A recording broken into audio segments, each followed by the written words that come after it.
Hola, ¿qué tal, amigas y amigos de América Latina y el mundo? Sean bienvenidos y bienvenidas a su espacio 7 preguntas con este servidor, Ernesto Villegas. Hoy tenemos como invitado al canciller del Ecuador, Guillaume o Guillermo Long. Bienvenido, señor canciller. Gracias, Ernesto. Muchas gracias por la invitación. Todo bien. Qué bueno. Mire, canciller, la dinámica de este programa muy sencilla. Usted, de estas 10 preguntas previamente redactadas por este servidor, usted debe escoger 6. Y la séptima pregunta la escoge nuestra audiencia a través de la página web de Telesur, telesurtv.net, y a través de las cuentas en Facebook y Twitter de esta televisora. Así que, de una vez, del 1 al 10. Bueno, yo creo que del 1 al 10, el 1. Ajá. Le faltan 5. 2, 5, 7, 9 y 10. Y 10. Perfecto. Estas son las 6 primeras preguntas. La séptima la escoge nuestra audiencia de estas 4 que quedan disponibles y que van a ser colocadas de inmediato en nuestra página web. Usted podrá consultarlas y escoger por su votación la que usted considera más pertinente para nuestro invitado de hoy, el canciller del Ecuador, Guillaume Long. Nosotros vamos a hacer una pausa, señor canciller, y venimos enseguida con usted.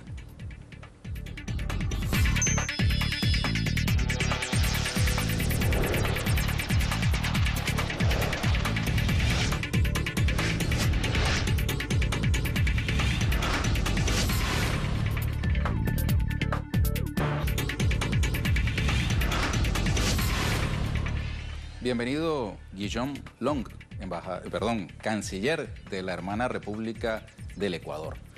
Queremos agradecer también y especialmente a nuestra querida amiga Alicia Castro, ex embajadora de Argentina en la República Bolivariana de Venezuela y en el Reino Unido. Ella estuvo la semana pasada acá en la República Bolivariana de Venezuela. Tuvimos ocasión de entrevistarla y promocionamos a través de la internet la entrevista pautada para el día de hoy. Sin embargo, los acontecimientos en Brasil, donde ha habido un cambio del presidente de la Cámara de Diputados que ha anulado el proceso de impeachment iniciado en la Cámara de Diputados, introdujo nuevos elementos que no fueron abordados en esa entrevista, se desactualizó parcialmente y lo correcto fue mantenerla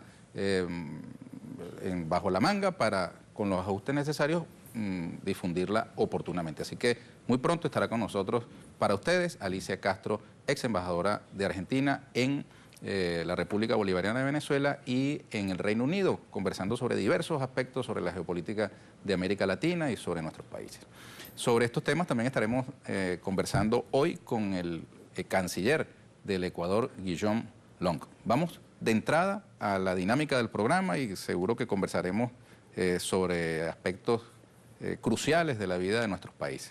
Antes, nuestra solidaridad con el hermano pueblo del Ecuador ante el sismo que le ha estremecido. Y le reiteramos la solidaridad especial, amorosa del pueblo venezolano que encuentra en la tierra de Manuela Sáenz el amor que entre ella y Bolívar echó raíces en estas tierras. Muchas gracias, Ernesto, y las gracias en realidad son nuestras. Tengo que decir que la respuesta venezolana fue formidable.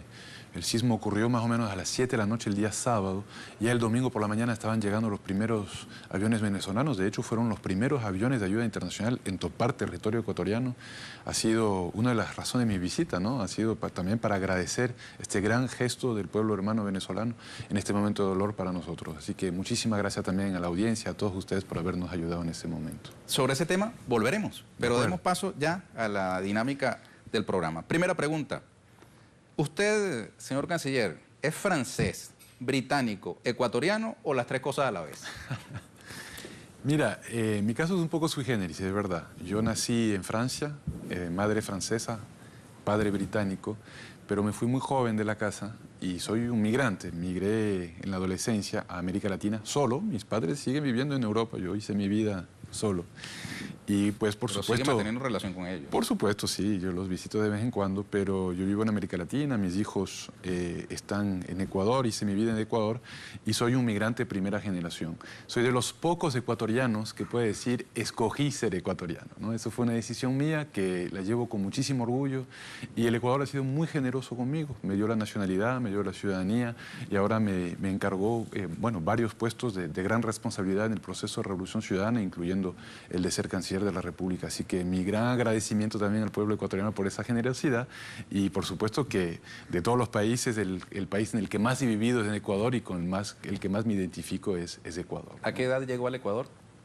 Bueno, yo llegué a América Latina a los 18, estuve un año en Centroamérica, en varios países, y llegué a Ecuador a los 19 años. Hubo un tiempo en que lo normal era eso, que viniesen oleadas migratorias de Europa hacia nuestros países. Aquí, por ejemplo, en Venezuela, donde quedan los estudios centrales de Telesur, hay una comunidad muy extendida de portugueses, de italianos. Así es. Bueno, Venezuela es famoso, ¿no? Tiene una gran diáspora europea. Ecuador un poquito menos. Ecuador ha tenido diferentes oleadas, hubo una oleada en el siglo XIX también libanesa, Palestina, también China, diferentes países, pero no es lo de Venezuela con Italia, España, sí fue un gran fenómeno del siglo XX. En Ecuador no aconteció eso. Pero lo normal en este tiempo es que el flujo migratorio sea al revés, al contrario. Eso es otra cosa, sí, que nosotros fuimos un país que expulsamos a muchísimos migrantes, sobre todo en la década de los 90, y tuvimos una gran crisis en Ecuador, la crisis del año 99, quebraron 17 bancos, tuvimos 7 presidentes en 10 años, entre el año 96 y el año 2006 tuvimos 7 presidentes en 10 años, graves problemas de inestabilidad, tuvimos una gran crisis que expulsó mucha migración, perdimos nuestra moneda nacional, ¿no? En el año 2000, el sucre, tuvimos que adoptar el dólar y salieron cerca de 2 millones de inmigrantes en 5 años. En este momento el flujo es inverso, es todo lo contrario, lo que tú decías, realmente hay mucho retorno de la migración a Ecuador, sobre todo de Europa, de España e Italia, donde también la situación económica ha sido difícil, y más bien frente al crecimiento ecuatoriano, frente a la refundación de nuestra patria, como decimos nosotros, ha habido mucha también mística de querer volver al Ecuador que los expulsó. Repatriación. Ha sido muy importante, sí, ellos mismos deciden volver, ha sido muy importante en el imaginario de la Revolución Ciudadana, en el imaginario político de la Revolución Ciudadana. Nosotros hablamos de 4 regiones, ¿no? La costa, la sierra, el oriente y Galápagos, y ahora bautizamos una 5ª región, que es la diáspora ecuatoriana en el mundo. Y esa 5ª región está volviendo el Ecuador, también tiene derecho a votar, eso es muy importante, es una parte constitutiva. Elige diputados en el exterior, ¿no? Elige diputados y además tiene representación propia. Hay 6 curules en nuestra Asamblea Nacional que son migrantes, que vienen 2 de América del Norte, 2 de Europa. Hay uno electo que tiene 30 años viviendo en Venezuela. Exactamente, ¿no? que migró a Venezuela. Y ellos pues representan a los migrantes ecuatorianos en el mundo. Eso es un caso bastante sui generis que no muchos países tienen. Siguiente pregunta. Vamos. Para Guillaume Long. ¿Cómo le gusta más que le llame? ¿Guillaume? ¿Guillermo? No tengo ningún problema, todo el mundo me llama cualquiera de los diferente, sí, cualquiera de los 3. ¿Cómo afectó el terremoto la vida política, social y económica de Ecuador? Bueno, el terremoto fue terrible, ¿no? Hemos pasado varios días, ya varias semanas,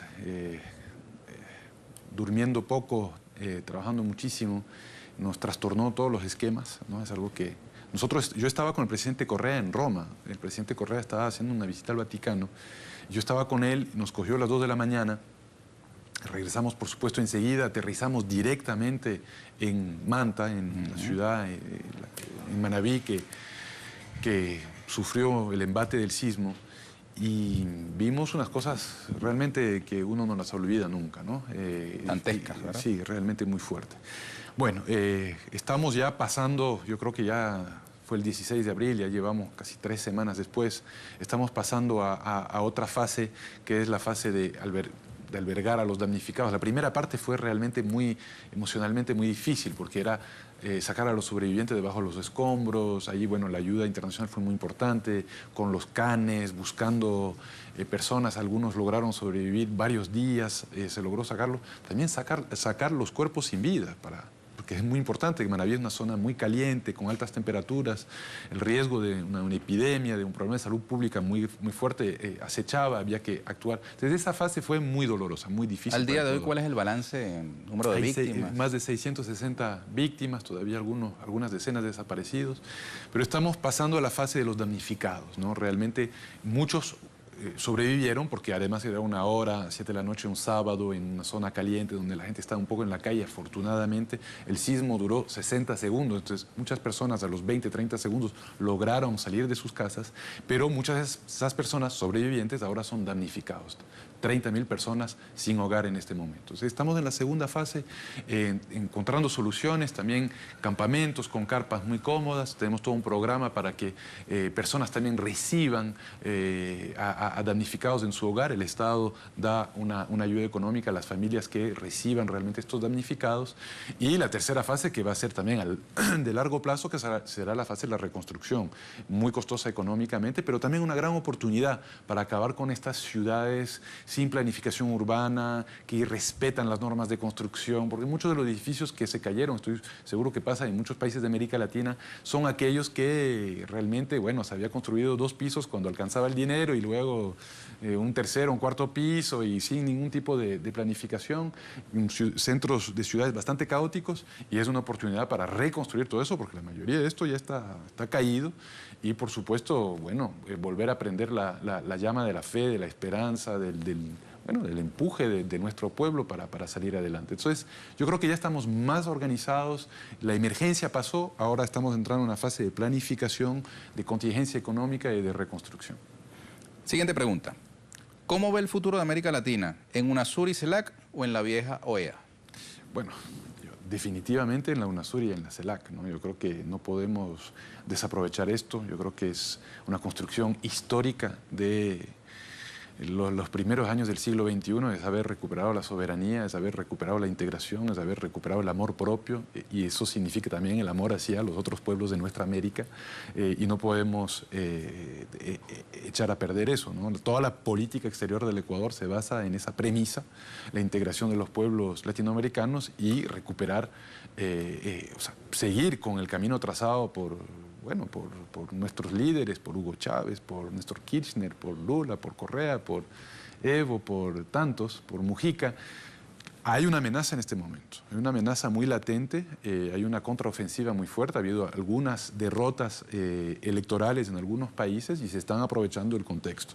Nosotros creemos que la base social y la base política de la soberanía, de la integración, de los procesos progresistas es fuerte y va a poder aguantar la arremetida, pero sin duda existe esa arremetida, seríamos ingenuos si lo negáramos. Entonces, en este momento hay que proteger a la UNASUR, hay que proteger a la CELAC de cualquier embate para debilitarlas. ¿Cómo ven el proceso en Brasil? Con mucha preocupación, con muchísima preocupación. Lo que acaba de pasar hoy, cada minuto cambia un poco el escenario. De pronto es prematuro pronunciarse, pero por supuesto lo más clarividente es que hay que defender la democracia, hay que defender el Estado de Derecho, hay que defender la constitucionalidad en Brasil. Y estamos viendo si en la región no debe haber una reacción más fuerte, ¿no? Por parte de los gobiernos de la región, de UNASUR, de CELAC, en defensa de la institucionalidad. Realmente lo que está aconteciendo le puede hacer mucho daño a Brasil, por supuesto, en primer lugar, pero también puede sembrar un precedente nefasto para la región. Ya tenemos que dejar estos golpes de Estado trasnochados, ¿no? Que responden a otra época, tenga patina constitucionalista y sean disfrazados a través de la judicialización de la política o lo que yo llamo la politización de la justicia, porque no hay que olvidar que la judicialización de la política conlleva otro síntoma absolutamente nefasto, que la politización de la justicia, que dejar todo eso atrás, y tenemos que respetar la voluntad de 58 millones de votantes. Nosotros vemos el tema con muchísima preocupación. La presidenta Dilma ha denunciado un golpe de Estado en marcha. Ustedes vivieron un intento de golpe policial. Sí. En América Latina se registraron otros intentos, aquí en Venezuela en el año 2002, que logró derrocar al comandante Chávez por 47 horas. En Bolivia hubo con sus características, en Paraguay, en Honduras se salieron con la suya. Pareciera que ese expediente sigue vigente, ¿no? Sí, sí. Nosotros creemos que, bueno, en algunos países fueron golpes más burdos que en otros países. Yo creo que el golpe de estado en marcha en Ecuador fue un golpe muy burdo, ¿no? Por parte de un motín policial, la vieja usanza armada con un secuestro de presidente, tuvimos que rescatarlo. El carro en el que fue rescatado fue avaliado, murieron varios miembros de las Fuerzas Armadas salvándole la vida al presidente de la República, Rafael Correa. El caso de Honduras también, nosotros siempre dijimos en aquel momento que... Bueno, el presidente Zelaya lo sacaron a medianoche, se fue. Pero hay otros tipos de golpes que son, que buscan legitimarse detrás de una suerte de judicialización de la política. Es eso, ¿no? Buscar a través de diferentes artimañas pseudo-constitucionales legitimar el golpe. Brasil no es un sistema parlamentario, es un sistema presidencialista. No puede, en base a supuestas fallas administrativas, además, no son delitos comunes, porque lo que le están acusando a la presidenta Dilma son temas administrativos, temas de presupuesto, no puede una mayoría legislativa tumbar a una presidenta. Eso no funciona así, no estamos en ese escenario parlamentario. Entonces, nosotros estamos muy preocupados. Realmente. El secretario general de la OEA, el señor Almagro, de Uruguay, él ha sido solidario con la presidenta Dilma y ha expuesto argumentos similares a los que usted acaba de exponer. Sin embargo, en el caso venezolano tiene una postura completamente distinta. No oculta su deseo, su intención de aplicar la Carta Interamericana Democrática contra Venezuela. Bueno, nosotros hemos argumentado que cualquier tipo de injerencismo en contra de Venezuela o de cualquier otra nación, nosotros hemos sido también ahí en eso muy firmes, acabamos de volver a rechazar de forma muy rotunda y muy contundente el decreto que declara una cosa absolutamente sui generis, ¿no? Uno no se cree las cosas, pero cuando la vive ya dice, no, sí es posible. El decreto del presidente Obama en contra de Venezuela, declarándole como amenaza contra la seguridad nacional de los Estados Unidos, ¿quién se cree eso? Realmente hemos sido absolutamente consecuentes en ese sentido. Nada de injerencismo, ni en Brasil, ni en Venezuela, ni en Ecuador, ni en ninguna parte del mundo. Siguiente pregunta, con el canciller del Ecuador. El presidente Correa ha responsabilizado a empresas constructoras por algunos de los daños del terremoto. ¿En qué medida se añadió a la tragedia natural una tragedia por negligencia o avaricia? Sí, es un fenómeno, no sé si algunas empresas en especial estamos en eso, hay que hacer las averiguaciones, hay todo un proceso de investigación y los culpables tendrán que enfrentar, por supuesto, la justicia. Pero es un fenómeno sistémico en Ecuador y yo sostendría en gran parte de América Latina y del mundo en vía de desarrollo, como quiera llamarse, del sur global.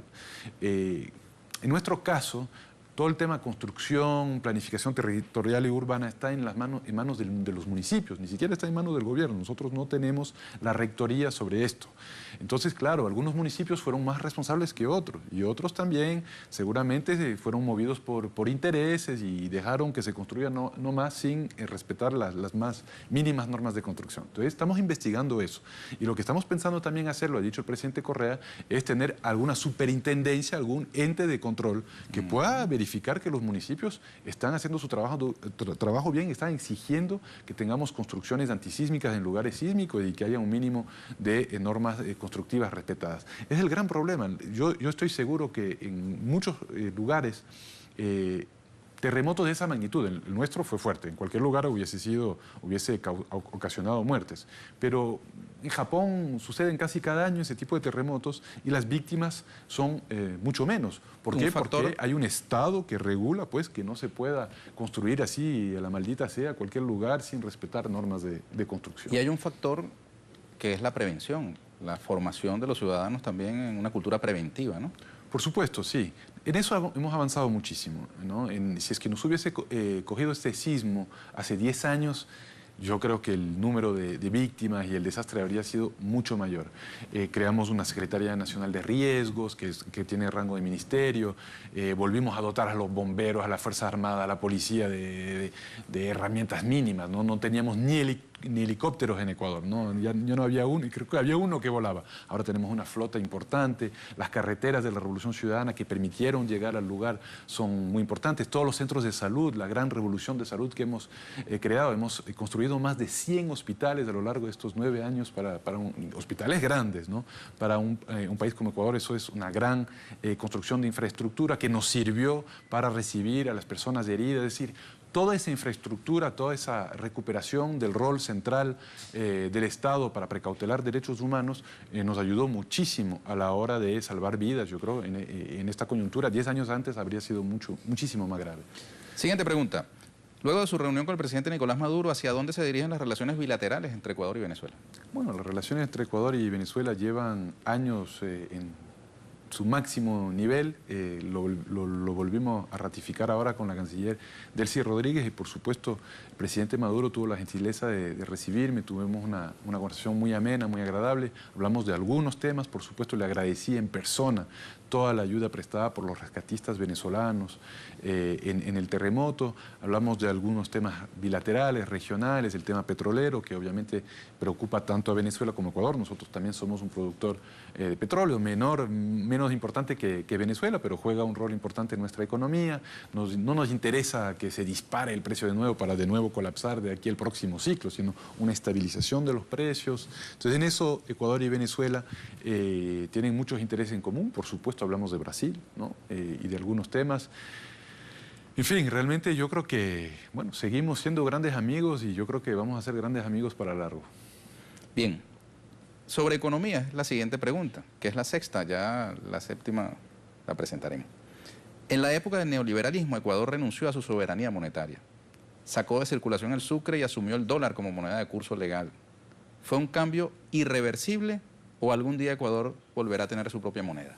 Eso es una excelente pregunta y es un debate que hemos tenido mucho a lo largo de los últimos años.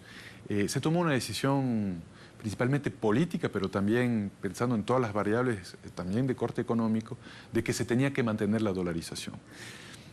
El presidente Correa, quien habla, y muchísimo, nosotros fuimos muy críticos de la dolarización en el año 2000. Básicamente estuvimos en contra de la dolarización. Pero hay cosas que es mucho más fácil entrar que salir de ellas. Salir de la dolarización sería muy complejo en este momento. Ahora, también hay que decir que en los primeros años la dolarización funcionó más o menos bien porque tuvimos una devaluación paulatina del dólar que nos convenía y que iba a la par de las devaluaciones de los países vecinos. Eso significaba que nuestras exportaciones no perdían competitividad y que no nos inundaban con productos de nuestros vecinos. En este momento estamos enfrentando una situación totalmente inversa. El dólar se está apreciando, lo que nos perjudica, nos quita competitividad, perjudica nuestras exportaciones y las economías... Encarece las exportaciones. Encarece nuestras exportaciones frente a las exportaciones de nuestros vecinos, sobre todo cuando países como Colombia, Perú y otros están devaluando sus monedas. Colombia devaluó más del 80%. El peso colombiano. Entonces, claro, eso es correcto. Nosotros no estamos criticando la medida tomada por Colombia. Es correcto. Frente a la apreciación del dólar, hicieron lo correcto. Es su decisión soberana. Por supuesto. Y lo hicieron bien. Tiene su moneda. Para eso tiene su moneda. Pero nosotros no tenemos esa herramienta. Entonces, nos complejiza muchísimo la labor. Hemos tenido que tener medidas salvaguardias para proteger nuestra industria nacional. Afortunadamente, los vecinos están entendiendo bien. Las acabamos de renovar un año más. Y estamos siendo muy creativos, muy ágiles para encontrar. Afortunadamente el presidente Correa es un economista, se rodea de muchos economistas que conocen el tema y creo que hemos manejado muy bien la situación.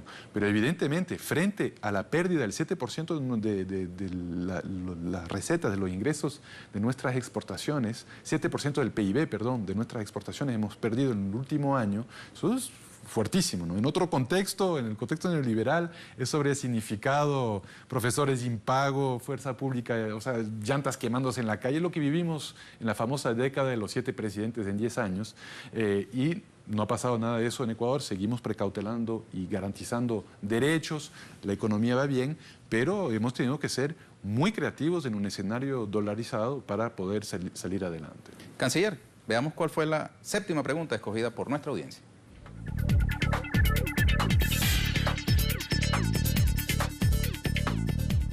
La séptima es la 3. Veamos. Solicitar un préstamo del Fondo Monetario Internacional y vender una hidroeléctrica son medidas obligadas tras el terremoto o constituyen un giro estratégico en la política económica del presidente Correa. No, yo creo que no constituyen de ninguna manera un giro. Estamos además evaluando todas las posibilidades, todavía no están tomadas todas las decisiones que tenemos que tomar.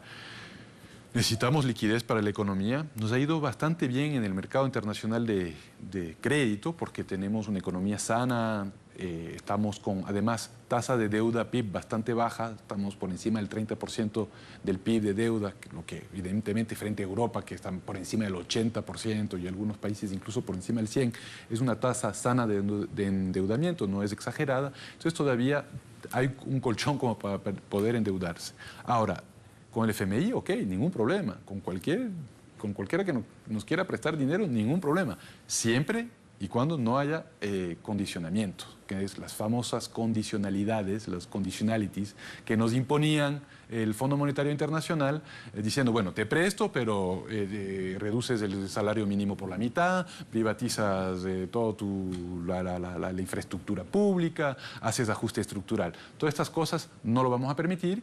Fuimos a decirles el primer día que nos interesa crédito, pero sin ningún tipo de condicionamiento de esa naturaleza. Y en general, los préstamos que hemos recibido, tuvimos también crédito chino que nos ha ayudado en este momento, en buena hora, siempre ha sido sin ese tipo de condicionamientos, ¿no?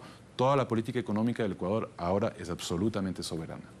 En Ecuador hay una palabra que se llama ñapa. Yapa, sí. Ñapa. Sí, con yapa, ñ. sí, no, con Y. Ah, porque nosotros en Venezuela tenemos una palabra que se llama ñapa. Sí. La ñapa es cuando usted va a algún abasto y compra, qué sé yo. Te dan un poquito más. Y le dan un poquito más. Entonces, esa ñapa es esta pregunta. Ok. Que no fue escogida ni por usted ni por la audiencia, pero me atrevo a colocarla sobre la mesa. Muy bien. Usted que es fanático de la ornitología, que es la observación de aves. Hay que investigar. Servicio de Investigación de Telesur. El periodismo. Que es la observación de las aves, ¿no? Sí. ¿Cómo observa los movimientos del águila imperial de los Estados Unidos por estos tiempos? Observamos. Hay que tener mucho cuidado. Hay una estrategia a nivel regional de fortalecimiento de la derecha. Llevan en el Ecuador 9, casi 10 años fuera y en otros países mucho más y están con mucha impaciencia de volver a ejercer el poder. Vemos también que han aprendido de los errores del pasado. Es decir, la derecha, lo vimos en algunos países, lo estamos viendo en Ecuador, se ha reinventado, ¿no?